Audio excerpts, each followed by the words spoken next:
All right, so Northwestern University head coach, future national champion Pat Fitzgerald, was asked yesterday about his reaction as a former defensive player to the surge in run-pass option plays, the RPO in college football.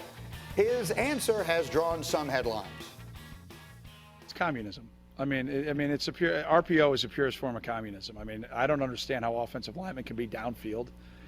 I know. Oh, I know. Well, it used to be when you and I played, when you tripped and fell down, it was an illegal man downfield. Now, if you're just an uncovered lineman and you go 2.3 yards, it's not a penalty. But if you go 3, it is, and nobody can see it till after the ball's thrown. So, again, it's the rules. You can complain all you want. I mean, if I want to get it fixed, I guess I can beg to get on the rules committee. But it's the most in vogue change, I think, in football, that if you're a purist of football, it's not the game. It's not. I mean, people downfield blocking and the ball being thrown should be illegal. But as a defensive head coach with defense in my background, we will absolutely 100% take full advantage within the frameworks of the rules that are given to us. So RPO forever.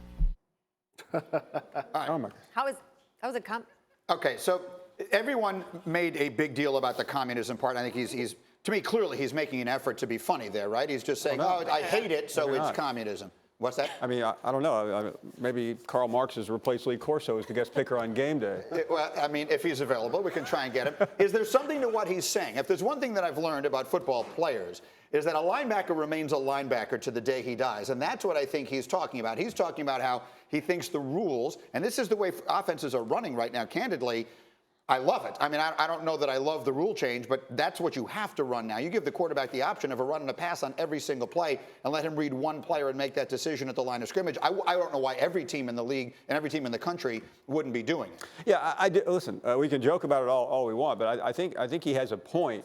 And it's not a new point. A couple of years ago, Greeny, Nick Saban went on a rampage. Of course, it just came after he had lost to two teams that were instituting this. And he said the game has to be changed. It's ruining it. It's not fair. And nobody listened to him, of course. And he should have said it was communism. See, if he said it was communism, that would have gotten a lot of attention. I think, having studied Saban, I think Saban's more of a disciple of Leninism than Marxism. Okay. But we'll get into that another time. Fair enough. I just don't understand why, like, all of a sudden there have to be unwritten rules of football. He's like, oh, if you're a purist. I feel like we're like going into baseball. What he's saying is that basically they have found a loophole in a rule that it violates the spirit of what the rule has always been. I'm sorry, that's sports. You find the gray area, you find the loophole, you find a way to win, and now don't complain about it, because if you thought of it first, you wouldn't be complaining. It has happened and will continue to happen. And when you say purist, it just continues for people like us to show our age, and you start talking about the game, how you grew up watching it. Speak for yourself when you're talking about age over there, okay? True story. But I mean, again, like the way you substitute, that's a new rule. Overtime rules. Greeny would have also made more sense coming after a win.